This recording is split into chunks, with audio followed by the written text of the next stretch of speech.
সূরা তাহা 113 নম্বর আয়াতে আল্লাহর ঘোষণা, এইভাবে করে আমার কোরআনে কারীমকে আপনার উপরে আমি দিয়েছি আরবি ভাষায়, এবং বিশদ ব্যাখ্যা দিয়েছি আমি আল্লাহ নিজে।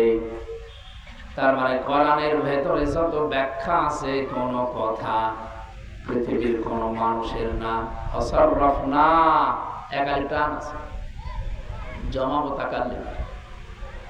এখানে সরাসরি ফাইল আমার আল্লাহ নিজে। রব্বুল আলামিন বলেন, আমি নিজে বিশদ ব্যাখ্যা দিয়েছি। এদের ব্যাখ্যা কত বিশদ হতে পারে, সররফনার ব্যাখ্যা আমি করে দেখেছি। কিয়ামত পর্যন্ত কোন মানুষ যদি কোরআনের ব্যাখ্যা লেখা শুরু করে, শেষ করতে চায়, কিয়ামত এসে যাবে, কোনদিন শেষ হবে না। ওয়ালাউ আন্না মা ফিল আরদি মিন শাজারাতিন আকলামুন ওয়াল বাহরু ইয়ামুদ্দুহু মিন বা'দিহি সাবআতু আবহুরিম মা নাফিদাত কালিমাতুল্লাহ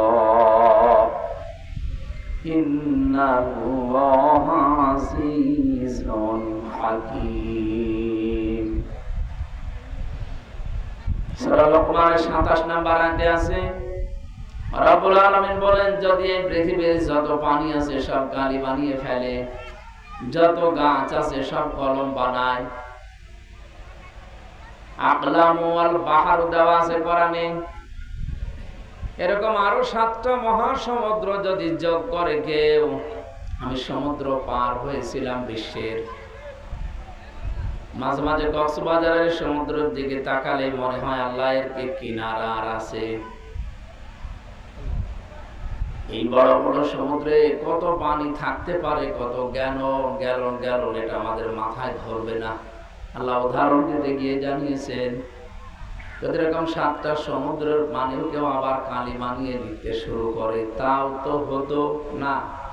মা নাফিদাত কালিমাতুল্লাহ, এইটাও শেষ হয়ে যাবে, কিন্তু কোনদিন আল্লাহর কালিমার ব্যাখ্যা লেখা শেষ হবে না।